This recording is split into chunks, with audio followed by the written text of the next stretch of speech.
Hey guys, so we're back again with another problem from the SOA exam P practice problems, link in the description below. It's problem 151. From 27 pieces of luggage, an airline luggage handler damages a random sample of 4.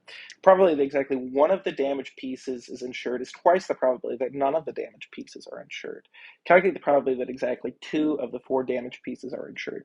So to do a problem like this, it's pretty intuitively obvious that we're sort of lacking a probability of success, right? A probability of any given piece of luggage being insured, right? That's what we're lacking. If we had that, we'd be able to model this effectively.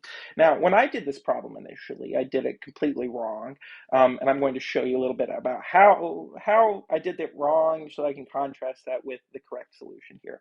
So the way that I did this problem initially, and I started out by sort of listing out these givens here in the second paragraph, the probability that exactly one of the damaged pieces are insured. So let's say the probability that I is equal to 1, because insured is equal to 1, is twice the probability that none of them are insured. I is equal to 0, right? All well and good so far. And then what I did is I made the assumption that I was going to be modeled as a binomial random variable with 4 trials and a probability p of success, right? This is a mistake, but let's just keep going real quick just so we can see how this has intuitive appeal perhaps. Then what we could do is we could say the probability that I is equal to 1 just using the binomial, the standard formula. We have that this is 4 choose 1 times p to the 1 times 1 minus p cubed, right? And then we could set that equal to the probability that I is equal to 0. Well, 2 times that, that'd be 2 times, okay, it'd be 4 choose 0, which is 1 times p to the 0, which is 1 times 1 minus p to the 4th. Now we could solve this thing for p at this point, and we would come out with is that implies that p is equal to 1 over 3, and we could then go and calculate probability that I is equal to 2. However, this is completely wrong, right? This is wrong, and it would seem that it should be wrong because we've sort of discarded a piece of information, and any time that you're doing these problems and you discard a piece of information, you should be hesitant, right? Typically, they tend to provide information that you actually need when you're doing these problems. Sometimes that's not the case, but most of the time it is the case, right? And the piece of information we discarded is that we started with 27 pieces of luggage, right? And the reason why this isn't binomial then at this point is because actually we're sort of sampling without replacement, right? If we think about this process of checking these pieces of luggage, once we check one of the pieces of luggage, that is no longer in contention to be one of our future pieces of luggage, right? When we're talking about a binomial random variable, we're talking about flipping a coin or something of that sort. We're sort of implicitly sampling with replacement, right?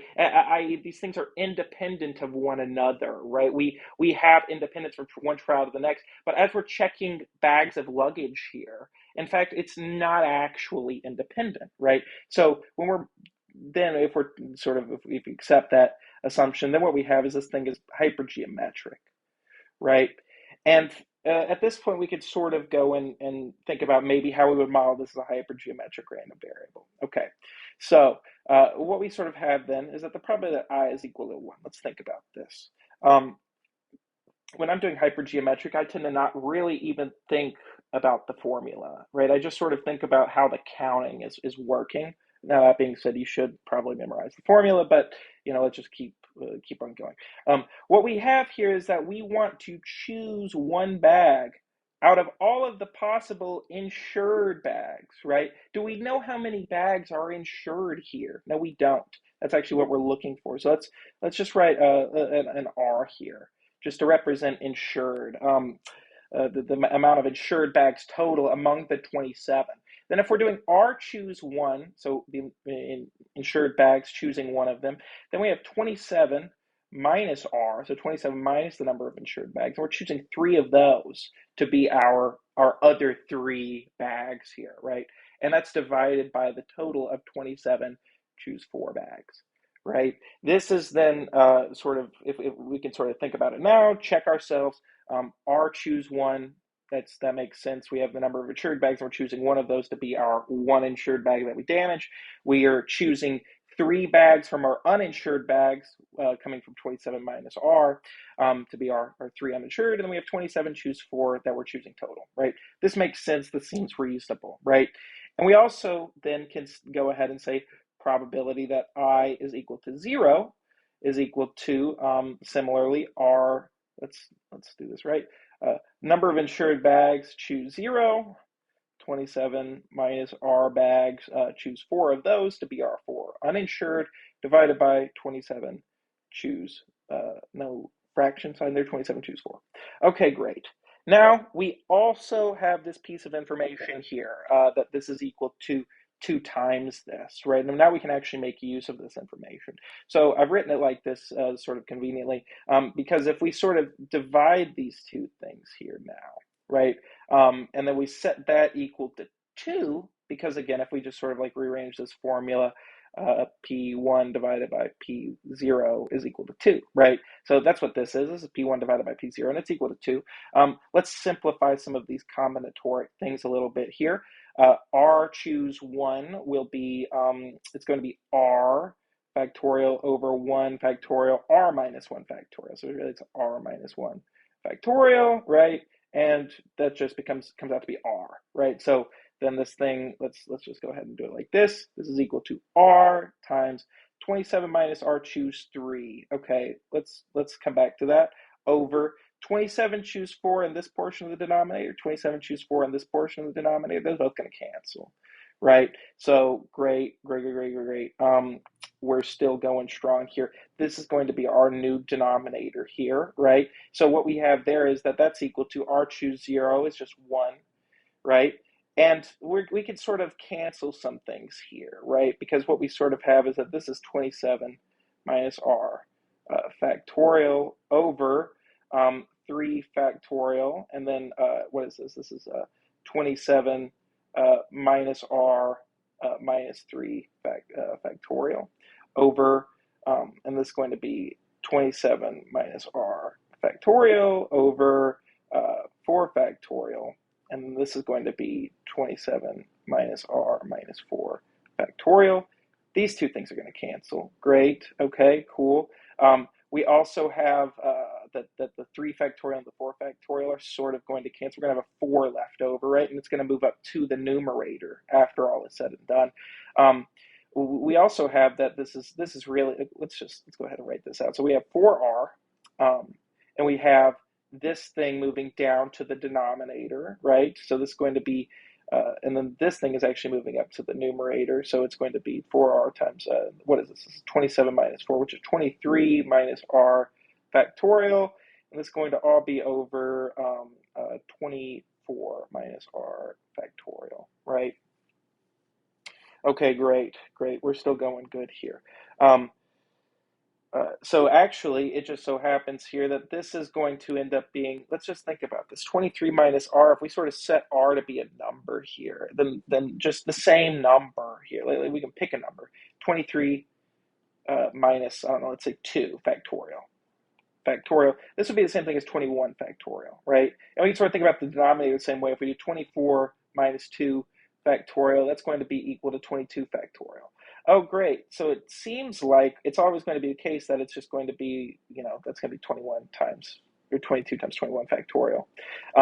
And so it's going to just end up leaving whatever that term is in the denominator. So this is actually just equal to 4R over 24 minus R, right? Okay, great. That's just simplifying, combinatorics. You probably have a better handle on it than me, but that's okay.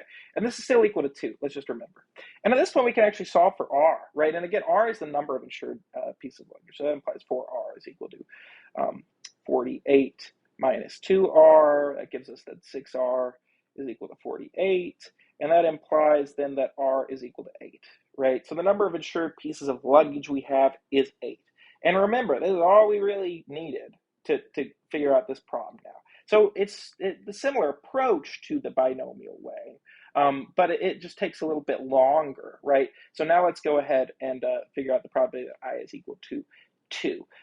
That's going to then be R, so let's just go back to our formula, right? We need R choose 2, right? So we have 8 bags that are insured and we're choosing 2 of them.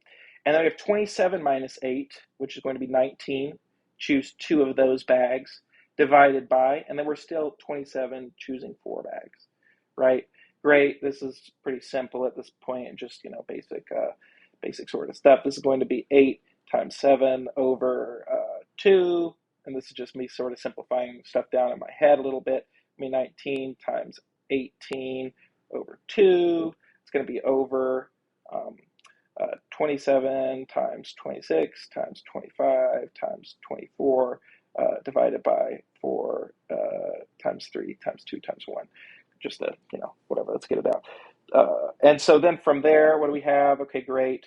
You could probably just do this, on your own at this point. But let's just finish it out. 8 times 7 is 56 times, and then I might choose to simplify some of the stuff down. You could cancel the 18, make that a 9. So 19 times 9 is 171. That's 171. And we could also just make that a 4, whatever. 26. Well, no, let's do 24. We're going to that 6 times. We're going to 27 9 times. 2 will go into 26 13 times, right? So what we have then is that it is going to be 4 times 7 times 19 times 9, which is 4788. Let's just go that 4788 divided by 9 times 13 times 25 times 6, which is 77550. 4788 divided by 17550 is equal to 0.2728, right? And we go to our answers and we circle C, right? This is in contrast to the answer you'd have gotten if you would have done it the binomial way, which is 0.3, right? So I hope this has been helpful.